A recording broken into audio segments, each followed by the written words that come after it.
3 bye 3 bye 3 एक एक मापाचा एक लाकडी ठोकळा रंगवताना 4 उभ्या पृष्ठांना जांभळा व उरलेल्या 2 पृष्ठांना पिवळा रंग दिला, तर त्यानंतर त्याचे 1 बाय 1 बाय 1 एक एक मापाचे ठोकळे केले, तर पुढील प्रश्नांची उत्तरे लिहा असं आपल्याला म्हटलेलं आहे.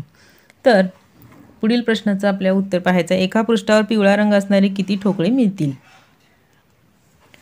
आता या ठिकाणी एकूण ठोकळे जर तुम्ही मोजलात तर ते एकूण ठोकळे 27 होतील आणि त्यांना पिवळा रंग असणारे किती ठोकळे म्हटलेले आहे त्यांनी, तर पिवळा रंग असणारे ठोकळे वर आणि खाली असणार आहेत. आता पिवळा रंग 2 पृष्ठांना वर आणि खाली अशा प्रकारे त्यांनी रंगवलेला आहे. मग असे 2 मिळून पृष्ठाचे म्हणजे पिवळ्या रंगाचे मिळून किती तयार होणार आहेत? एकूण ठोकळे 18 ठोकळे मिळतील आपल्याला. त्यानंतर एकही पृष्ठभाग रंगीत नसणारे ठोकळे किती? आता एकही पृष्ठभाग रंगीत नसणारा ठोकळा म्हणजेच एकच ठोकळा असणार आहे, जो की तो सेंटरचा असणार आहे. 2 पृष्ठावर जांभळा रंग असणारे ठोकळे किती? आता 2 पृष्ठावर जांभळा रंग असणारे ठोकळे आपल्याला मिळतील 12. त्यानंतर घेऊया नेक्स्ट. प्रश्नचिन्हाच्या जागी काय येईल आणि तो पर्याय आपल्याला शोधायचा आहे. आता इथं दिलेला आहे तुम्हाला डिसेंबर नोव्हेंबर महिन्यांची नावे दिलेली आहेत. आता या महिन्यांच्या नावानुसार आपल्याला काय करायचं आहे? प्रश्नचिन्हाच्या जागी कोणता महिना येईल हे आपल्याला काढायचं आहे. आता प्रथम आपण काय करू, या महिन्याचा जो क्रमांक आहे तो क्रमांक आपण घेऊया. आता हे जे महिने दिले त्यांचे क्रमांक आपण घेऊया. डिसेंबर महिना आहे 12वा, त्यानंतर नोव्हेंबर 11 आणि मार्च आहे 3, मे 5, मार्च 3, परत फेब्रुवारी 2, जुलै 7 प्रश्नचिन्ह आहे आणि जानेवारी 1. आता यांचा संबंध काय लावलेला आहे पहा. 7 + 5 12 असं केलेलं आहे. या दोघांची बेरीज केली आहे. तसं 2 + 1 3 केलेलं आहे. मग 11 मधून 3 गेले तर किती राहणार आहेत? 8. म्हणजे 8 + 3 11 होणार आहे आणि 8वा महिना कोणता आहे? ऑगस्ट. म्हणून आपलं उत्तर काय असणार आहे? ऑगस्ट. पर्याय क्रमांक 1. त्यानंतर जर वजा म्हणजे गुणाकार, अधिक म्हणजे भागाकार, गुणिले म्हणजे बेरीज आणि भागाकार म्हणजे वजाबाकी असेल तर हे सोडवायचं आहे आपल्याला. हे एकदम सोपं आहे. त्या चिन्हाच्या जागी ते चिन्ह ठेवून आपल्याला सोडवायचं आहे. पहा तर मग 8 वजा म्हणजे काय आहे? गुणाकार आहे. 3 भागिले म्हणजे काय आहे? वजाबाकी आहे. 15 अधिक म्हणजे काय आहे? भागाकार आहे. आणि हे 5 बरोबर आता आपल्याला काढायचं आहे. तर काय होईल? 8 × 3 = 24 वजा 15 भागिले 5 काय होणार आहे? 3 आणि 24 वजा 3 काय होणार आहे? 21. पर्याय क्रमांक 1 हे आपलं उत्तर बरोबर. जर 7 × 9 = 56. आता यामध्ये आणि 11 × 13 व 132 यामध्ये संबंध कसा आहे की 9च्या अगोदरची एक संख्या घेतली 7 × 8 केलेला आहे. त्यानंतर 11 × 12 केलेला आहे आणि इथं 15 × 16 केलेला आहे, तेव्हा 240 उत्तर येणार आहे. तसं इथं 13 × 14 करायचं आपल्याला, तर 13 × 14 केलं तर 182 उत्तर येणार आहे. 41 ते 43 पहा. आता इथं मनोरा दिलेला, त्या मनोऱ्यावरून आपल्याला निरीक्षण करून प्रश्नांची उत्तरे द्यायची आहेत. आता 41 मध्ये 15 11 16 हे 15 11 आणि हे 16. त्यानंतर पुढे त्याचा संबंध आहे 16 22 आणि हे 17. तसंच त्यांनी पुढे काय केलं? 11 8 12 11 8 आणि हे 12. आता 12 पासून सुरुवात होणार आहे. 12 17 पण खाली यायचं आहे 13. म्हणजे 12 17 13 पर्याय क्रमांक 4. त्यानंतर 6 8 12 9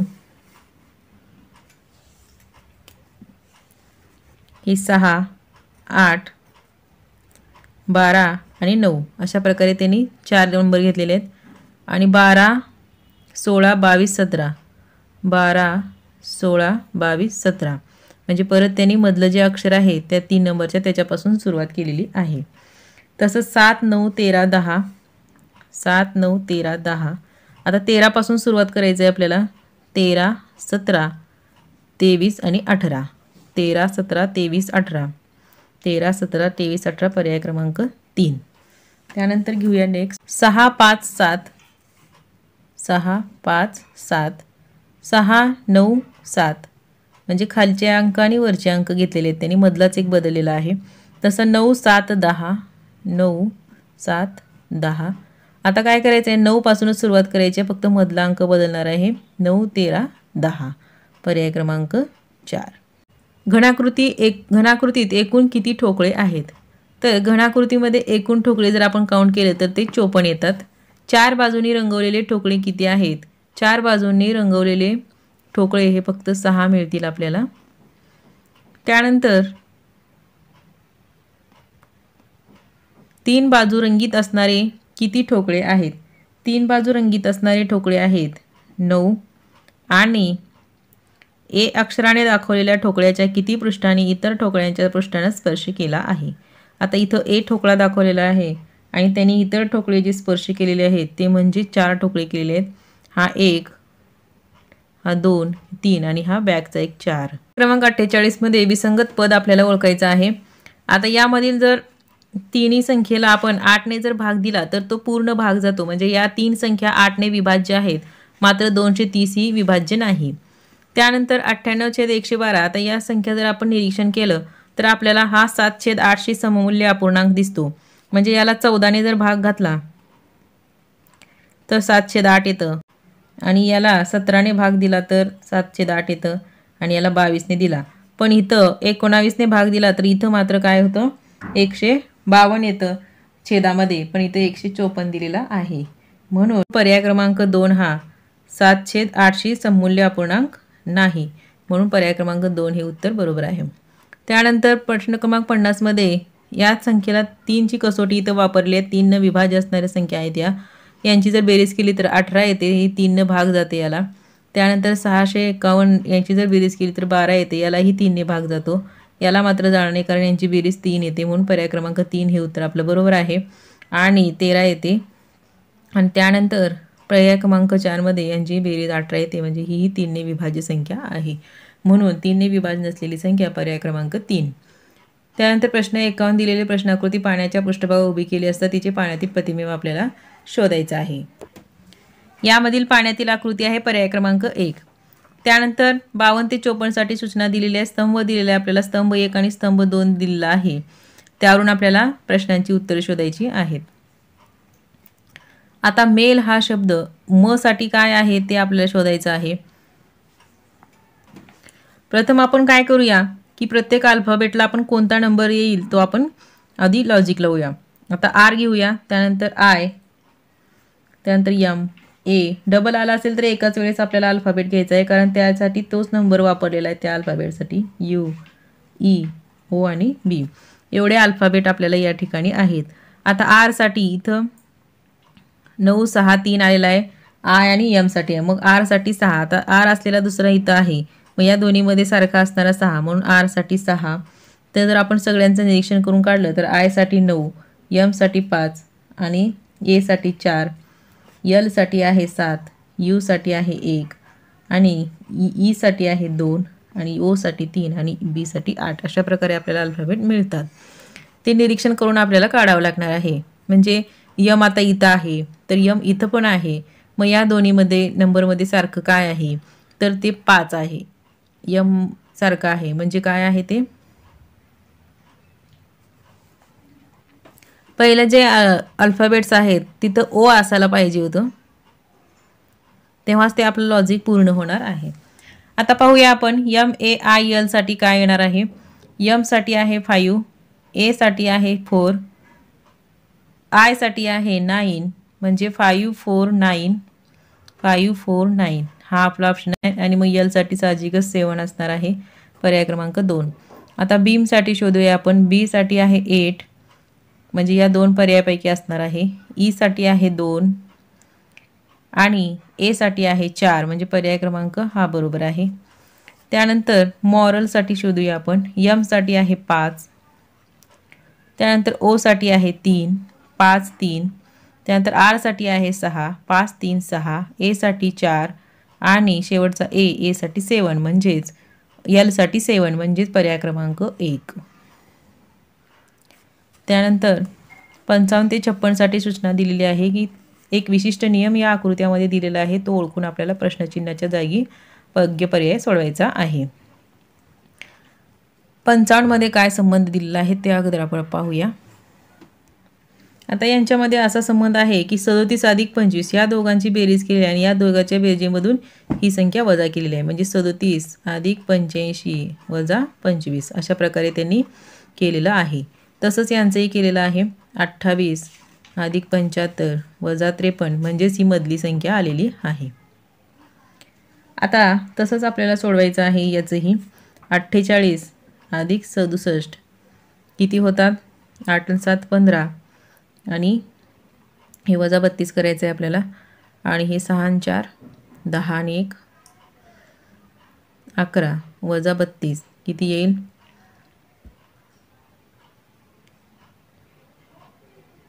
83 म्हणजे पर्याय क्रमांक 3 हे उत्तर आपलं बरोबर आहे. त्यानंतर आता यामध्ये काय लॉजिक लावलेलं आहे ते आपण पाहूया. आता यांनी असं लॉजिक लावलेलं आहे की ही जी साईडचे जे अंक आहेत 6 गुणिले 4 गुणिले 5 भागिले त्यांनी 10 केलेलं आहे तेव्हा मधली संख्या आलेली आहे. तसंच 6 गुणिले 7 गुणिले 5 केलेलं आहे तेव्हा मधली संख्या आलेली आहे. तसंच आपल्याला करायचं आहे 4 गुणिले 8 गुणिले 10 भागिले 10 करायचं आहे. 10 10 जर कॅन्सल केले तर मधली संख्या येणार आहे 32 येणार आहे. म्हणून पर्याय क्रमांक 3 हे उत्तर बरोबर आहे. त्यानंतर पहा 57 ते 59 क्रमाने कोणते पद येईल ते आपल्याला शोधायचं आहे. आता 57 क्रमांकामध्ये आपल्याला पहा काय होणार आहे इथं. KSD LRE आणि MQF आणि NPG आपण जरी उभ्या पद्धतीने जर मांडून घेतले तर आपल्याला याचं उत्तर मिळणार आहे. आता इथं मी उभ्या पद्धतीने हे लिहिलेलं आहे KSD LRE MQF आणि NPG. आता तुम्ही जर लक्ष दिला तर KLMN मग याच्यानंतरचा काय येणार आहे O. आता इथं काय केलेलं आहे? उलटं केलेलं आहे PQRS केलेलं आहे. मग PQRSच्या अगोदर काय येणार आहे ते आपल्याला घ्यायचं आपल्याला ओच येणार आहे OPQRS. त्यानंतर DEFGH म्हणजे आपलं फायनल आन्सर काय असणार आहे OOH असणार आहे. ते आहे पर्याय क्रमांक 4. त्यानंतर घेऊया नेक्स्ट BCEFIJ आणि NO. आता यांच्यामध्ये काय संबंध आहे ते आपण काढूया. आता या ठिकाणी मी परत उभ्या मांडणीनेच अल्फाबेट लिहिलेत BCEFIJ आणि NO. आता यांचा संबंध काय आहे पाहूया आपण. BC नंतर काय येतं D नंतर काय आहे पुन्हा E आहे EF त्यानंतर G आणि H. इथं एक अल्फाबेट सोडलेला आहे इथं 2 अल्फाबेट सोडलेले आहेत GH. H नंतर काय आहे IJKL. आता इथं आपल्याला 3 अल्फाबेट सोडायचे आहेत M KLM हे 3 अल्फाबेट आपण सोडले आणि M नंतर काय येणार आहे NO. आता इथं आपल्याला किती अल्फाबेट सोडावे लागतील 4 म्हणजे P Q R आणि S. मग S नंतर काय आहे तो आहे T नंतर काय आहे लगेच U म्हणजे आपला आन्सर आहे TU. पर्याय क्रमांक 2. DG 11 JM 23 PS 35. तर आपल्याला त्याचा संबंध असणार आहे. पुढचा पर्याय आपल्याला शोधायचा आहे. तर यामध्ये संबंध असा दिलेला आहे त्यांनी पहा इथं D आणि G. Dचा अनुक्रमांक आहे 4 Gचा आहे 7 7 अधिक 1 7 अधिक 4 11. त्यानंतर JM Jचा आहे 10 Mचा आहे 13 बरोबर 23. त्यानंतर PS तसंच केलेलं आहे त्यांनी. मग तसा पर्यायामधील आपल्याला कोणता पर्याय आहे की ज्यांचा अनुक्रमांकाची बेरीज ही बरोबर आहे. तर आपण पर्याय जर आपण 4ही पर्याय जर पाहिले तर आपल्याला उत्तर बरोबर आपल्याला उत्तर असणार आहे V आणि Y असणार आहे. VY म्हणजे पर्याय क्रमांक 4 असणार आहे. तुम्ही 4ही पर्याय करून पाहू शकता. आता Vचा अनुक्रमांक आहे 22 V आणि Y. Vचा आहे 22 आणि Yचा आहे 25 बरोबर 47. म्हणून पर्याय क्रमांक 4 जे आहे ते आपलं उत्तर बरोबर आहे.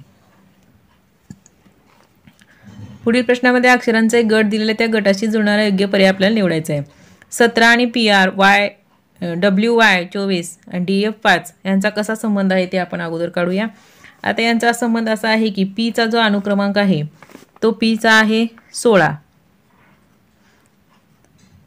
Rचा आहे 18 आणि मधला जो क्रमांक आहे तो 17 तो यांनी इथं पुढे घेतलेला आहे. तसंच W आणि Yचंही त्यांनी केलेलं आहे. Wचा आहे 23 आणि Yचा आहे 25 त्याच्यामधला क्रमांक त्यांनी घेतलेला आहे 24. तसंच इथं डी एफचं घेतलेलं आहे. मग या पर्यायापैकी आपलं कोणता पर्याय आहे तर शेवटचा पर्याय असू शकतो, कारण एलचा अनुक्रमांक आहे 12 आणि एनचा आहे 14, तर 13 क्रमांकाचा यम असतो तो म्हणजे हा आहे, म्हणून पर्याय क्रमांक 4 बरोबर आहे. त्यानंतर 61 पाहूया आपण. आता 61 मध्ये एक्स टी आर एन आणि एफ बी. तर एक्स वजा जर 3 केले तर काय येणार आहे, टी येणार आहे. म्हणजे एक्स वजा 3 अल्फाबेट केले तर टी म्हणजे एक्सच्या मागं टी येणार आहे. तसंच आर हे आरच्या पाठीमागे 3 जर घेतले तर एन येणार आहे. एफच्या पाठीमागे 3 घेतले तर बी येणार आहे.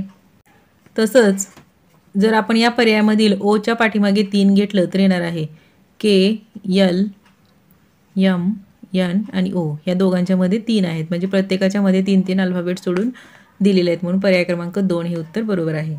त्यानंतर घेऊया 62. आता 62 मध्ये काय सांगितलेलं आहे पहा. सी के टी, एन क्यू डी आणि बी एल टी यांचा काय संबंध आहे ते आपण पाहूया. तर यांच्या संबंधानुसार गटाशी जुळणारा पर्याय क्रमांक आहे एल आर एच. 62 ते 64 एक लयबद्ध अक्षरांची मांडणी दिलेली आहे आणि ते गाळलेली जागी आपल्याला शोधायची आहेत. ए बी ए, त्यानंतर 2 स्पेस सोडलेले आहेत. आता जर पूर्ण जर आपण लाईनचं जर निरीक्षण केलं मांडणीचं तर आपल्याला लक्षात येतं की ए ए बी ए ए ए असं केलेलं आहे त्यांनी. ए ए केलेलं आहे आणि त्यानंतर एक बी घेतलेला आहे, त्याच्यानंतर 3 ए घेतलेला आहे, त्यानंतर बी घेतलेला आहे 4 ए, त्यानंतर परत 4 ए आणि परत बी घेतलेला आणि परत ए ए अशा प्रकारे केलेला आहे. म्हणून आपला ऑप्शन येतं इथंही एच येणार आहे, इथंही एच येणार आहे.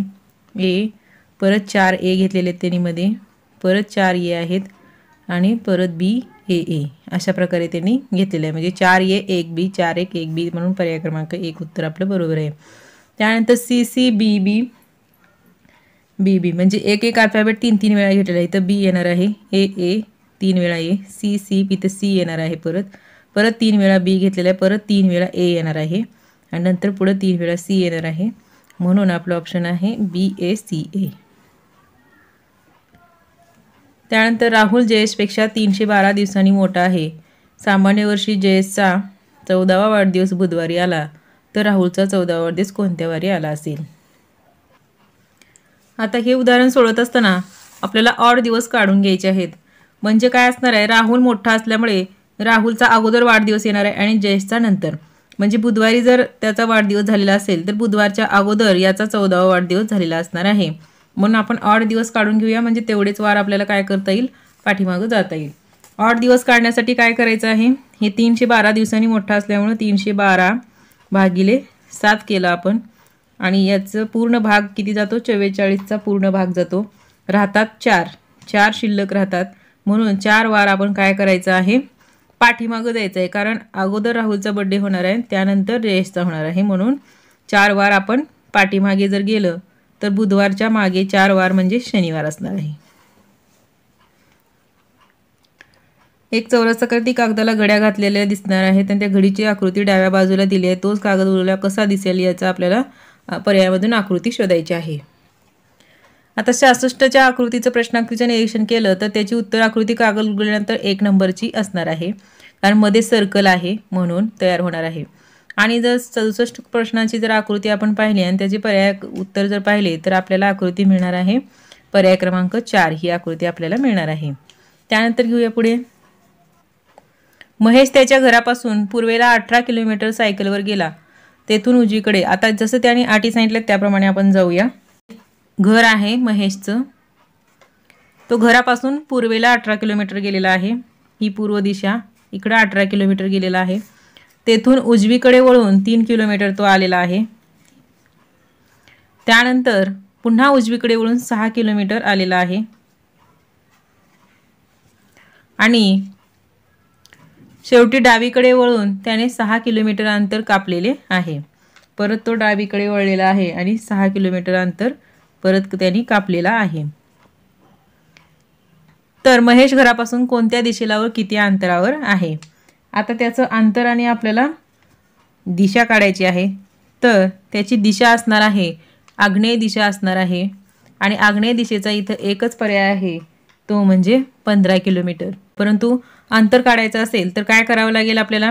आता इथून इथपर्यंत डावीकडे चालत आलेला अंतर हे 6 किलोमीटरचं आहे आणि हे वरील जे अंतर आहे इथलं 3 म्हणजे इथेही 3 असणार आहे, म्हणजे 6 आणि 3 9 किलोमीटर झाले।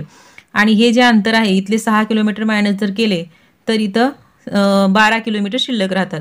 आता माझी इथं रेष लहान झाली 12 किलोमीटर आणि 6 किलोमीटरच्या मानाने, तर 12 किलोमीटर पाया आणि हे उंची 6 किलोमीटर पाया आणि 12 उंची अशा प्रकारे जर धरलं तर पायथागोरसच्या प्रमेयाने 12चा वर्ग अधिक 9चा वर्ग 144 अधिक 81, तर कर्णवर्ग बरोबर म्हणजे ही जी लांबी आहे ती कर्णवर्ग बरोबर किती येणार आहे? 225, आणि त्यांचं जर वर्गमूळ काढलं तर कर्ण बरोबर 15 किलोमीटर, म्हणून पर्याय क्रमांक 1 हे उत्तर आपलं बरोबर आहे। आता प्रश्न क्रमांक 69 मध्ये पहा, 1 2 1 असं 121 दिलेलं आहे, त्याचा 15शी संबंध आहे, म्हणजे 1 अधिक 2 अधिक 1 यांच्या अंकांची बेरीज करून त्याचा वर्ग करायचा आहे। 4चा वर्ग 16 आणि ही 16 अधिक 1 4चा वर्ग 16 वजा 1 15, म्हणजे अशा प्रकारे म्हणजे यांच्या अंकांची बेरीज करून त्याचा वर्ग करून त्याच्यातून 1 वजा करायचा आहे, म्हणजेच 15 आलेला आन्सर। तसंच करायचं आता याचंही काय होईल मग? 2 अधिक 3 अधिक 2 त्याचा वर्ग यांची बेरीज झाली 7, 7चा वर्ग वजा 1 बरोबर 49 वजा 1 बरोबर 48, अशा प्रकारे 48 उत्तर आहे याचं पर्याय क्रमांक 1। आता प्रश्न क्रमांक 70 मध्ये असा संबंध दिलेला आहे की हा जो पहिला अंक आहे 7, या 7चा वर्ग केलेला आहे आणि वजा 38 केलेला आहे, म्हणजेच ही पुढील संख्या येणार आहे। 7चा वर्ग 49, 49 वजा 38 बरोबर 11। तसंच आपल्याला इथं पुढे संबंध लावायचा आहे। आता 9चा वर्ग करायचा आहे, 9चा वर्ग वजा हे पुढची संख्या 66, 9चा वर्ग 81 वजा 66 बरोबर 15, म्हणजे पर्याय क्रमांक 1 ही उत्तर आपलं बरोबर आहे। 71 मध्ये 2 आणि 0.08चा असा संबंध आहे की 2चा हा घन आहे 8, परंतु त्यांनी डेसिमल पॉईंटमध्ये 1 2 3 अशा प्रकारे दिलेले आहे। तसंच 3चा घन 27 आहे, पण आपल्याला 3 सोडून डेसिमल पॉईंट द्यायचा आहे, म्हणून पर्याय क्रमांक 3 हे उत्तर बरोबर आहे। त्यानंतर प्रत्येक प्रश्नामध्ये एक विशिष्ट क्रमाने आकृत्या दिलेत, त्याचा क्रम बदलत गेलेला आहे, तर प्रश्नचिन्हाच्या जागची आकृती कोणती ते आपल्याला शोधायचं आहे। तर पहिल्या प्रश्न आकृत्याचं जर आपण निरीक्षण केलं तर आपल्याला दिसून येतं की हे ज्या आकृत्या आहेत त्यांनी स्थान बदलत गेलेले आहेत, म्हणजे ही आकृती इकडे आलेली आहे आणि परत या म्हणजे 45 डिग्रीने ते काय करत आहेत? सरकत आलेल्या आहेत। कसं पण घड्याळाच्या उलट्या दिशेने म्हणजे अँटी क्लॉकवाईज त्या फिरत आहेत आणि त्या 45 डिग्रीने फिरत आहेत। तर अशा प्रकारे मग आपला पर्याय क्रमांक कोणता येणार आहे? पर्याय क्रमांक 3 हे उत्तर क्रमाने येणार आहे। त्यानंतर 73 प्रश्नामध्ये इथं असं दाखवलेलं आहे की ही आकृत्या काय करत आहेत? अँटी क्लॉकवाईज दिशेनेच 45 डिग्रीमध्ये फिरत आहेत। सेम हेच रिझन आहे, पण घड्याळाच्या उलट्या दिशेने फिरत आहेत, म्हणून जर आपण याचं असंच निरीक्षण करत गेलं तर आपल्याला आकृती क्रमांक उत्तर आपल्याला सापडणार आहे पर्याय क्रमांक 4। आता या आकृत्यांचं जर निरीक्षण केलं तर आपण काय दिसणार आहे? आपल्याला ह्या क्लॉकवाईज दिशेने फिरत आहेत, म्हणून आपलं पर्याय क्रमांकाने जर गेलं तर आपलं पर्याय क्रमांक 1 हे उत्तर बरोबर येणार आहे। 75 साठी सूचना दिली आहे की अपूर्ण आकृती पूर्ण होण्यासाठी योग्य पर्याय निवडा। आता ही आकृती पूर्ण होण्यासाठी आपला पर्याय क्रमांक आहे, पहिले 2 रेषा आहेत आणि त्यानंतर हा स्क्वेअरचा कोपरा येणार आहे, तो आपल्याला द्यायचा आहे, म्हणजे हा पर्याय क्रमांक 4। त्यानंतर 76 ते 78 साठी सूचना दिलेल्या आहेत। वेन आकृतीचं निरीक्षण करून आपल्याला प्रश्नांची उत्तरे द्यायची आहेत। तर इंजिनियर, शेतकरी आणि फोटोग्राफर यांचे वेन डायग्राम आपल्याला दिलेली आहे। तर त्यावरील पहिला प्रश्न आहे आपल्याला, किती इंजिनियर शेती करतात? तर 12 इंजिनियर शेती करतात, कारण इंजिनियर हे त्रिकोणातले आहेत आणि शेतकरी गोल आहेत, मग हे इंजिनियर शेती करणारे किती आहेत? 12 आहेत। त्यानंतर किती शेतकऱ्यांना फोटोग्राफी येते? आता फोटोग्राफी म्हणजे स्क्वेअर आणि शेतकरी म्हणजे हे गोल, तर किती शेतकऱ्यांना येते? हे 10 आणि हे 12। इथे 12 जे आहे ते 3 काम करतात, म्हणून आपण यामध्येही हे पकडले तर 10 अधिक 12 22।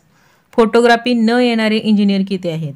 आता फोटोग्राफी न येणारे इंजिनियर म्हणजे हे 27 आहेत, पर्याय क्रमांक 2। 79 ते 82 साठी आपल्या सूचना दिल्या की एक नियमाचा संच दिला आहे. हे नियम खालील संख्या संचांना लागू होतात. ते आपल्याला गटाचा नियम शोधून काढायचा आहे. आता पहिला जो आहे संख्येचा वर्ग करून त्या संख्येची दुप्पट मिळवा.